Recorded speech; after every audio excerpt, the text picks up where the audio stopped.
नमस्कार साथियों, मैं राधे गोस्वामी यूट्यूब के इस ऑनलाइन प्लेटफॉर्म पर आप सबका हार्दिक स्वागत करता हूं। तो कई बच्चों के कमेंट आए थे, सर मेवाड़ को आगे बढ़ाओ, तो आज हम मेवाड़ वाले पोर्शन को आगे बढ़ाते हैं। यदि किसी का कोई और टॉपिक यदि बीच में है तो आप मुझे कमेंट करके जरूर बताना कि सर कौन सा टॉपिक आगे बढ़ाना है, तो मैं वही टॉपिक आगे बढ़ा दूंगा। ठीक है ना। लोक देवता चल रहा है, मुगल चल रहा है, मेवाड़ चल रहा है। ठीक है। आज हम मेवाड़ की 13वीं क्लास के बारे में बात कर रहे हैं और हमने उदय सिंह की मृत्यु तक हमने बात कर ली थी। और उसके बाद में बच्चों जो अगला शासक बनता है ये बनता है वीर शिरोमणि महाराणा प्रताप। अगला जो मेवाड़ का शासक बनता है यह बनता है वीर शिरोमणि महाराणा प्रताप। बच्चों महाराणा प्रताप की चर्चा आपने हर जगह सुनी होगी। ठीक है ना। इसका जो शासन काल था यह 1572 से 97 तक था। 1572 से लेकर 97 तक इसकी चर्चा आपने हर जगह पढ़ी है, हर जगह सुनी भी है। और मैं जब राजस्थान इतिहास के अंदर जब मेवाड़ को पढ़ाता हूं तो महाराणा प्रताप को एक स्पेशल तरीके से पढ़ाता हूं। क्यों? जो इतिहास के अंदर झूठी बातें लिखी गई है उन बातों को नेगलेक्ट करते हुए पढ़ाता हूं, जो ओरिजिनल बात है वो बताता हूं। आपको वही मानना है जो किताबों में लिखा हुआ है। बच्चों देखो, महाराणा प्रताप का जो पिता था, राणा प्रताप का जो पिता था, पिता का नाम था राणा उदय सिंह। क्या नाम था? उदय सिंह था। बच्चों जब राणा प्रताप की बात की जाए तो इससे पहले कुमार सिंह, शक्ति सिंह उनका जगमाल और शक्ति सिंह उनका राज्याभिषेक कर दिया था। ठीक है ना। एक साहिब बाई, धीर बाई और एक जयवंता बाई। इसकी माता का नाम जयवंता बाई था। प्रताप की माता का क्या नाम था? जयवंता बाई था। उदय सिंह के 3 पत्नियां थी। ठीक है ना। एक साहिबाई थी, एक धीरबाई थी और एक ये जयवंता बाई था। ठीक है। तो साहिबाई का जो पुत्र था वो जगमाल था, धीरबाई का जो बेटा था शक्ति सिंह था और जयवंता बाई का जो बेटा था वो राणा प्रताप था। तो उदय सिंह ने क्या किया? उदय सिंह धीरबाई के प्रभाव में आता है और उसका शक्ति सिंह को अपना उत्तराधिकारी के रूप में मान लेता है कि यह शासक बनना चाहिए। लेकिन अपने सैन्य बल से जगमाल शासक बनता है। तो ऐसे स्टार्टिंग में यह बात हो जाती है। राणा प्रताप का जो जन्म है बच्चों, राणा प्रताप का जन्म हुआ था 9 मई 1540। कहां पर होता है? तो 9 मई 1540 को राणा प्रताप का जन्म हुआ था कुंभलगढ़ में। कहां पर हुआ? कुंभलगढ़। और कुंभलगढ़ के अंदर एक छोटा दुर्ग बना हुआ है जिसे कहा जाता है बच्चों कटारगढ़। इस कटारगढ़ के अंदर एक महल बना हुआ है, नाम है बादल महल। इस बादल महल के अंदर एक जूनी कचहरी है। इस जूनी कचहरी में जन्म हुआ था राणा प्रताप का। क्वेश्चन आता है महाराणा प्रताप का जन्म कहां पर हुआ था? ऑप्शन में यही आ जाए दोनों चारों, तो इसमें से आपको सही कौन सा करना है? जूनी कचहरी। ठीक है ना। सिचुएशन के हिसाब से देखना है इस क्वेश्चन को। ठीक है। कुंभलगढ़ में भी हुआ था, कटारगढ़ में भी हुआ था, बादल महल में भी हुआ था, जूनी कचहरी में हुआ था। चारों एक दूसरे से रिलेटेड है। ठीक है। तो इस बात पर आप थोड़ा सा ध्यान दे लेना। जन्म 9 मई 1540 को और प्रत्येक वर्ष 9 मई को, कई ज्येष्ठ शुक्ल तृतीया को बताते हैं, प्रत्येक वर्ष 9 मई को राणा प्रताप जयंती मनाई जाती है। क्या मनाई जाती है? प्रताप जयंती मनाई जाती है। ठीक है ना। यह क्वेश्चन भी अच्छा है, कब मनाई जाती है प्रताप जयंती? तो प्रत्येक वर्ष 9 मई को मनाई जाती है। बच्चों इससे पहले बात करें हम इसके पिता उदय सिंह की। किसकी? उदय सिंह की। समकालीन शासक कौन था? अकबर। याद करो 1570 का नागौर का दरबार। प्रताप का एक ही उद्देश्य था, इस्लाम को बढ़ावा देना और राजस्थान के जो राजपूत शासक थे उनको अपने अधीन करना। इसीलिए तो नागौर का दरबार लगाया था अकबर ने 1570 में। यह मैंने मुगलों में पढ़ा रखा है आपको ना। तो उदय सिंह के समकालीन अकबर कोशिश करता है, आक्रमण भी हुआ था इसका 1567-68 में। लेकिन अकबर को उदय सिंह हाथ नहीं आया, मतलब उदय सिंह अधीनता स्वीकार नहीं करता, अपनी राजधानी बदल लेता है, गोगुंदा चला जाता है, लेकिन हाथ नहीं आता है। उदय सिंह की मृत्यु हो गई, शासक बन गया इसका पुत्र। अब अगला नंबर इसके पुत्र का है। तो अकबर एक नीति जानता था बच्चों, वो नीति थी सुलह कुल की नीति। कौन सी नीति? सुलह कुल की नीति। सुलह कुल का मतलब होता है अगले के सामने बैठकर बात समझा बुझाकर खत्म कर लेना, इसको सुलह कुल कहा जाता है। पूछा जाए सुलह कुल की नीति पूछा जाए अकबर ने यह सुलह कुल की नीति किससे सीखी थी, तो इसका एक गुरु था, नाम था अब्दुल लतीफ। क्या नाम था? अब्दुल लतीफ। इस अब्दुल लतीफ से सीखी थी। किससे सीखी थी? अब्दुल लतीफ से सीखी थी। बच्चों आगे की बात सुनो। अकबर उदय सिंह के पुत्र प्रताप के साथ सुलह करना चाहता है। क्या करना चाहता है? सुलह करना चाहता है कि भाई तू मेरी अधीनता स्वीकार कर ले। इसकी अधीनता स्वीकार करता है या नहीं करता वो तो हम आगे देखेंगे, लेकिन इसने 4 शिष्टमंडल भेजे थे अकबर को समझाने के लिए। कितने शिष्टमंडल? 4 शिष्टमंडल। शिष्टमंडल बुलावा भेजा था, ठीक है ना, बुला 4 आदमियां भेजा समझाने खातर कि थे जाओ और भी समझाओ।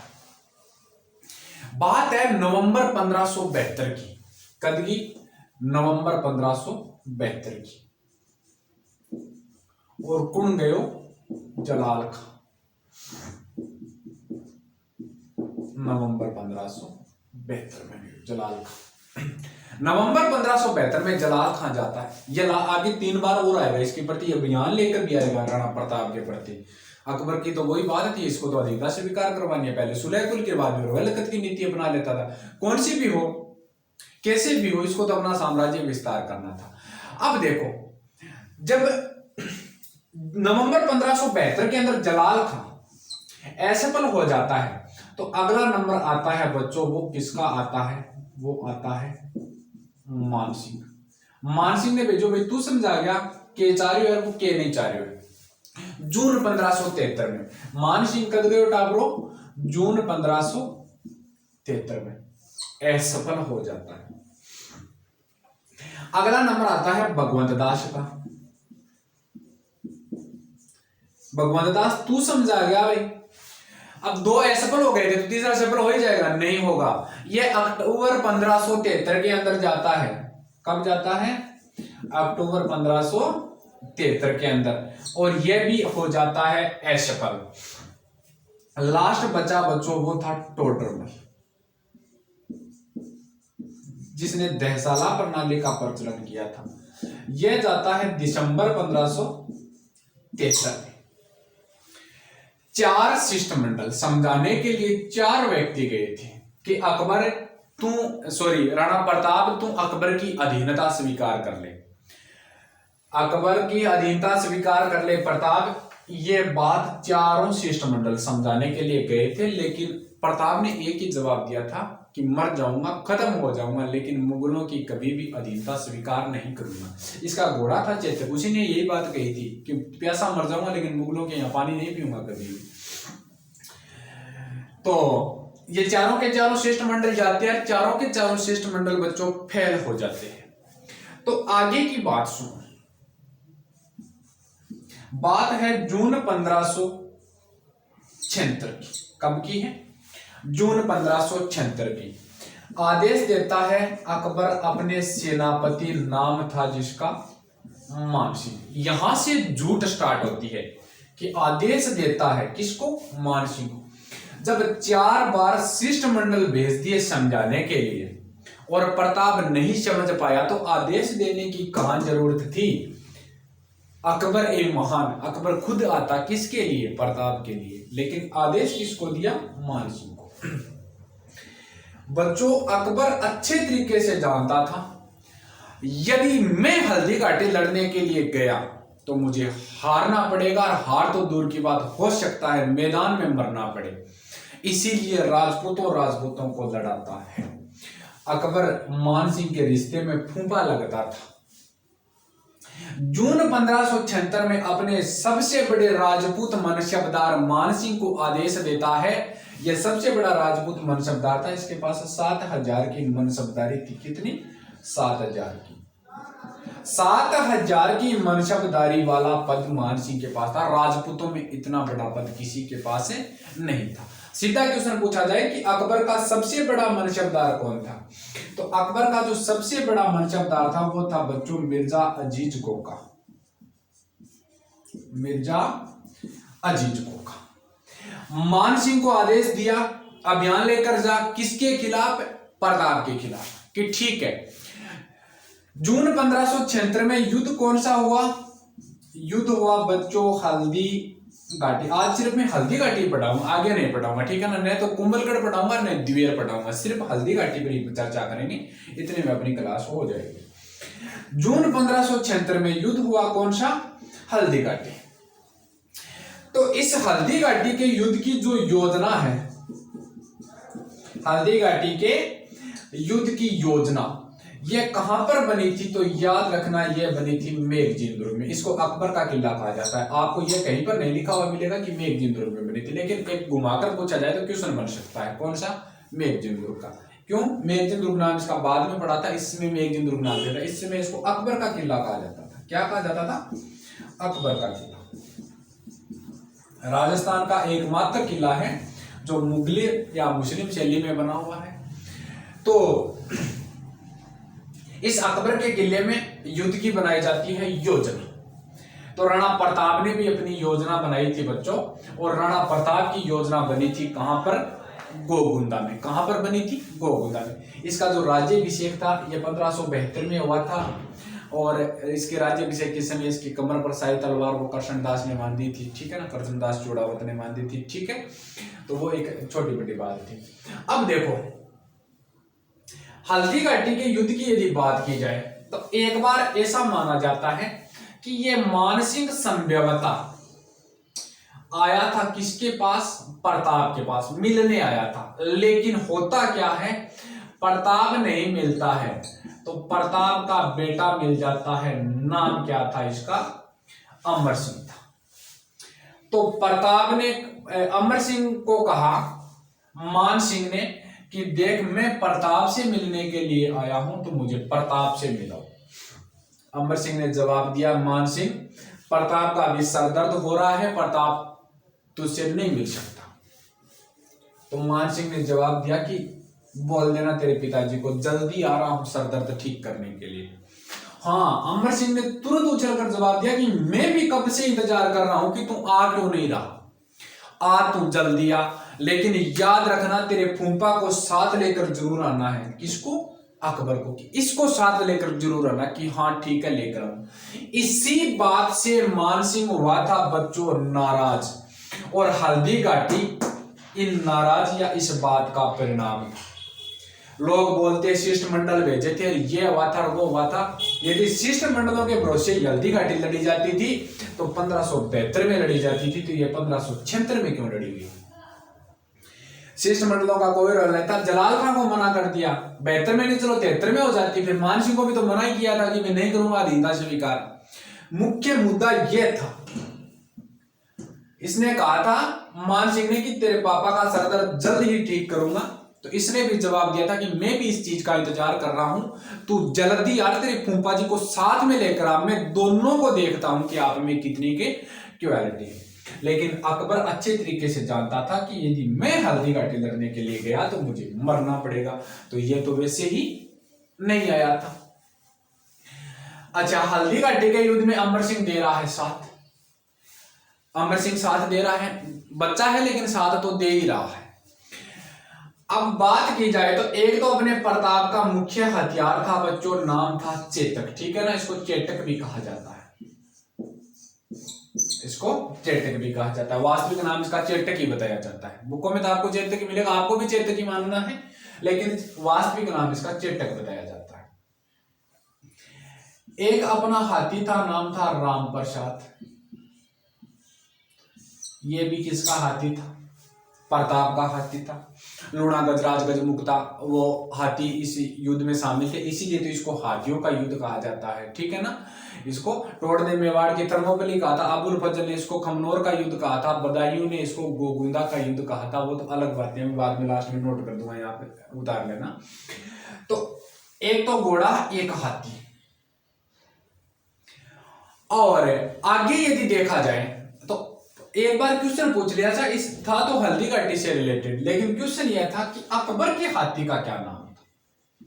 ठीक है, अच्छा क्वेश्चन था, पूछा भी जा सकता है अकबर के हाथी का नाम। तो याद रखना अकबर के हाथी का नाम हवाई था। तो यह तो थे मुख्य हाथी युद्ध में भाग लेने वाले, इसीलिए इस युद्ध को हाथियों का युद्ध कहा जाता है। और सामने राम प्रसाद की टक्कर दे रहा था, वो हाथी था मर्दाना, जो किसका था, मानसिंह का था। मानसिंह का हाथी था मर्दाना। अब देखो योजनाएं बन गई। अब बात की जाए हरावल सेना का नेतृत्व, प्रताप की हरावल सेना का नेतृत्व किसने किया और मानसिंह की हरावल सेना का नेतृत्व किसने किया।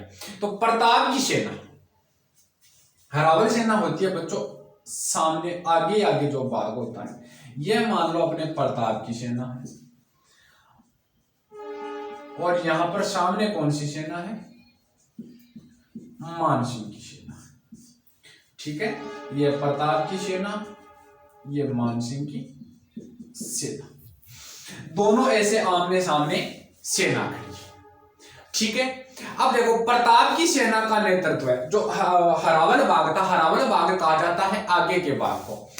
इस प्रताप के हरावल बाग की सेना का नेतृत्व किया था हाकिम खां सूरी ने। किसने किया था, हाकिम खां सूरी ने। और मानसिंह की जो हरावल सेना थी, इस सेना का नेतृत्व किया था मेहंतर खान ने। किसने किया था, मेहंतर खान ने। ठीक है ना, आशफ खान, मेहंतर खान और जगन्नाथ कछवा ये शामिल थे।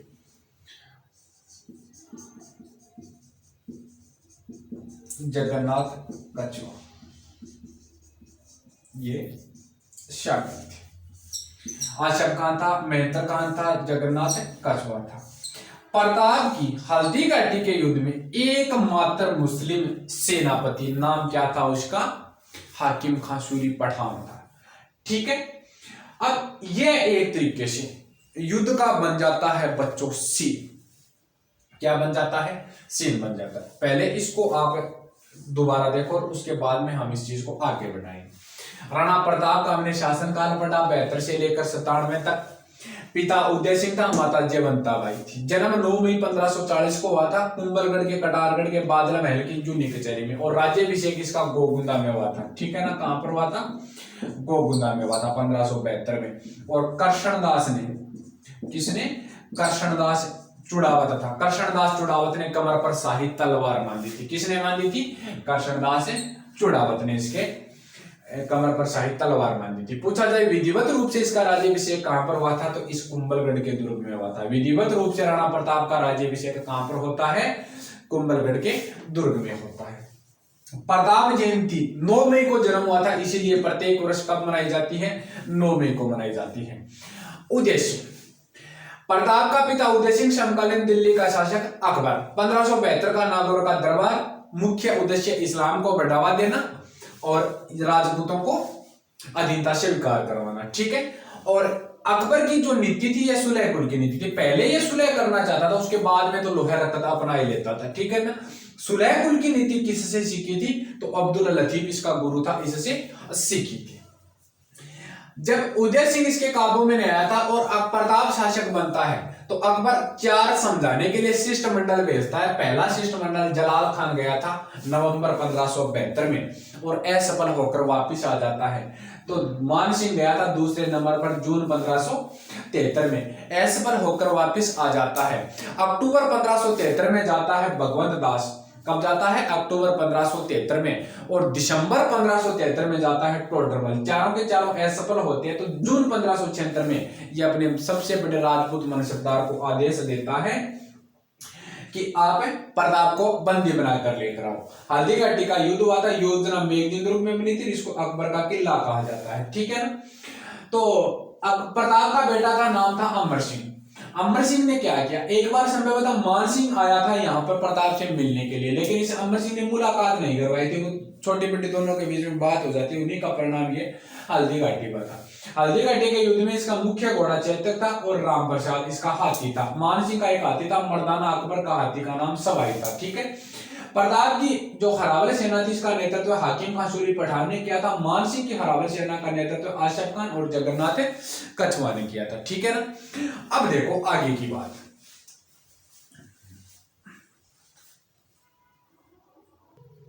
अब देखो आगे की यदि देखी जाए तो हल्दी घाटी का युद्ध का सीन बन जाता है अपना।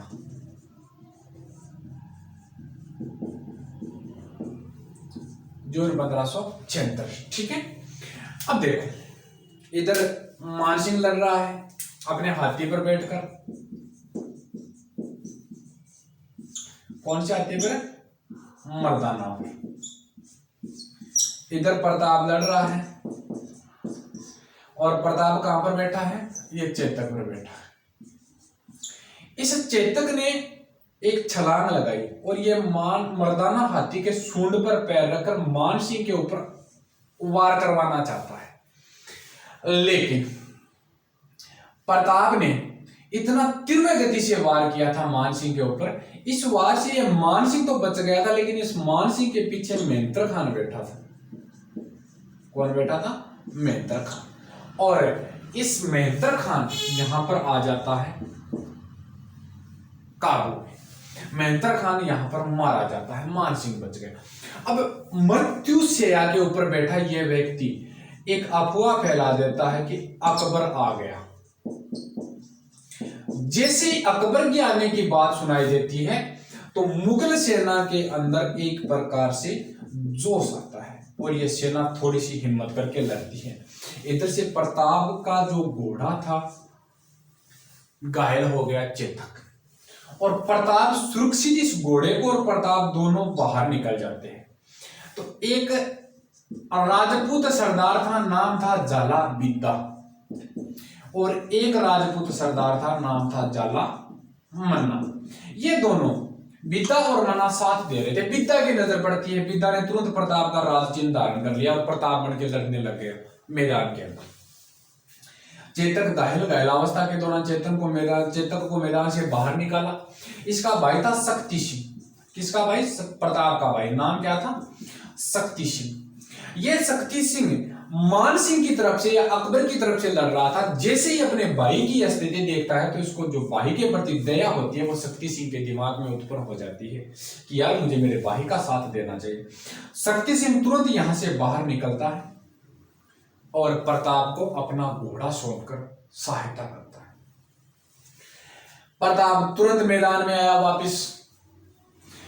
मान सिंह और इस मान सिंह की पूरी सेना घेराबंदी डालकर बाहर चारों तरफ और बीच में बैठा लिया मान सिंह को, और एक ही बात बोलता है कि तुझे न तो खाने के लिए मान सिंह खाना दूंगा, न पीने के लिए पानी दूंगा, भूखा प्यासा रहकर यहां पर तड़प तड़प कर तुझे मरना पड़ेगा।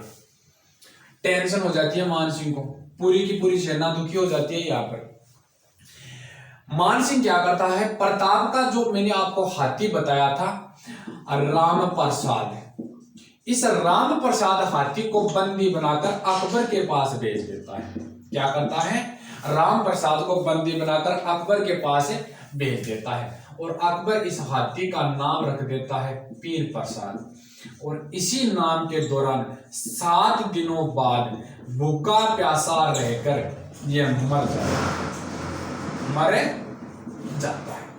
इसने न तो मुगलों का अनाज खाया था, न ही मुगलों का पानी पिया था, नाम बदल दिया था पीर प्रसाद। सदमा आता है, सदमे से ये हाथी मर जाता है, रो रो कर मरा था, ठीक है। और मान सिंह और इसकी सेना को घेराबंदी डालकर प्रताप ने बैठा लिया। एक ही बात बोलता है कि एक भी नहीं जाएगा जीत, सब यहीं पर मरेंगे। मान सिंह मजबूर हो गया था। यहाँ पर मान सिंह का घोड़ा था, इस घोड़े को काट कर इसने बोटियां खाई थी, तब जाकर टाइम पास हुआ था इसका। मान सिंह क्या करता है, अपना घोड़े की बोटियां काट काट कर खाता है, तब टाइम पास होता है। और इस घेराबंदी से जो भी सैनिक बचकर अकबर के पास पहुंचता तो जाकर एक ही बात बोलता था कि ये बहुत अच्छी बात है, प्रताप को इतना हल्के में मत समझ लेना, जो भी प्रताप के पास जाएगा वो झुककर ही आएगा, मरकर ही आएगा, कुछ नहीं कर सकता। अब देखो बच्चों, जैसे ही अकबर ने यह बात सुनी तो अकबर के दिमाग में एक ही बात आती है कि मेरा क्या गया है, राजपूत आपस में लड़ रहे थे, यदि जीत जाता तो मेरा भला, मेरा तो वैसे भी भला हो।